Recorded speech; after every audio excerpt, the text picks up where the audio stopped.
solar eclipse that passes through central New York is sure to draw a lot of people here. We actually have the right forecast, which is like, right? I know, we'll have a little bit of high clouds, but some areas are going to be locked in cloud cover. So that's why they're thinking some people might be traveling here because the weather looks a little bit better than other locations. And it's like a last minute thing for some people because it's exactly. like they had to look at the forecast. So we have gotten a lot of questions. I've asked you a lot of questions about the solar eclipse. So we want to share some of your questions, and Jill will answer your burning questions from viewers. So the first question is, what is the difference between 99% and 100% totality? Good question, because I asked her the same thing. Yes, and a lot of people are like, I'm just going to stay home. Yep. It's fine. What's the big deal? Yes. It is a big difference between the two. So I made this image for you. So Utica is at 99%. So you'll notice the sky is still blue. There's just a sliver of the sun near Katrina that you will still see. So you're not going to get darkness at all. It'll look like right before sunset or right before sunrise. It's going to be dim, completely different. This is Old Forge.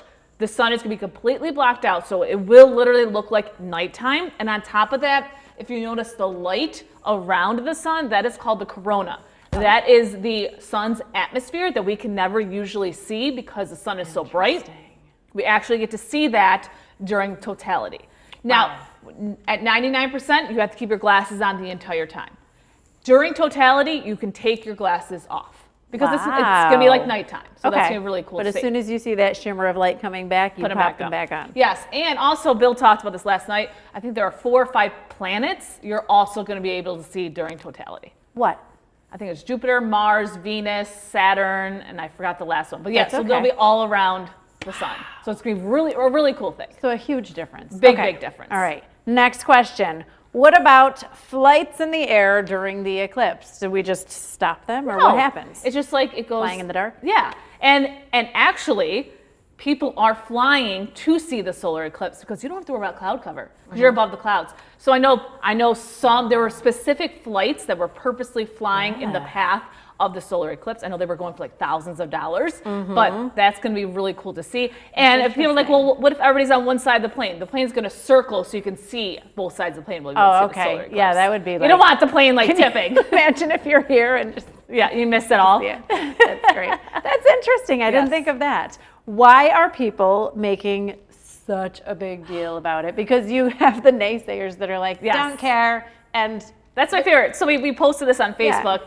and people literally took the time to comment that they didn't care. You obviously care. You obviously cared if you had to comment. But here are some interesting facts on why we should care about this solar eclipse. So we've had partial eclipse back in 2017, other times, but not totality. So we have not seen a total solar eclipse since the 1920s.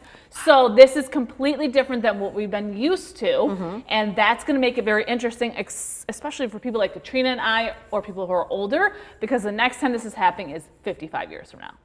We might be here, we might not. Yeah, exactly. So this is why we are making a big deal about it, because we are in totality. We don't have to travel far to get into totality. Yeah, because it might, you're not going to see this again in a lifetime. Yeah. Okay. Question number 4, what is the best throughway stopover to view the eclipse? Yeah, so someone asked me this, like, if they're going to be on the throughway, where can I stop to watch the eclipse? On the side of the road, like the state troopers said not to do? No, so go to the actual rest stop. The rest stop. Yeah, so I would say any rest stops between Syracuse and Rochester would be your best bet.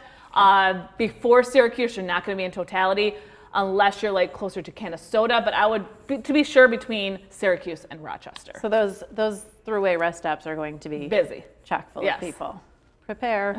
Okay, question number 5. Will you be able to see the eclipse if you are not in the path? Yes, but it's not going to be a total solar eclipse. So you're going to see what you saw in Utica. You will see part of the sun covered up. That means you have to keep your glasses on the entire time, and you will not get the darkness. Now, people are like, this is just 3 minutes. The actual event is about 2 hours long. That's how long it takes for the moon to cover the sun and then to go back. But the totality is about 3 minutes long. So that's why people are like, who wants to travel for 3 minutes? It's actually about a 2-hour event. So you should actually head to your location hours before the actual, like some people, like last minute Larry's like me, would be like, okay, we're going to leave at 2:55 and we'll be there at 3:10. No, that's not what you want to do.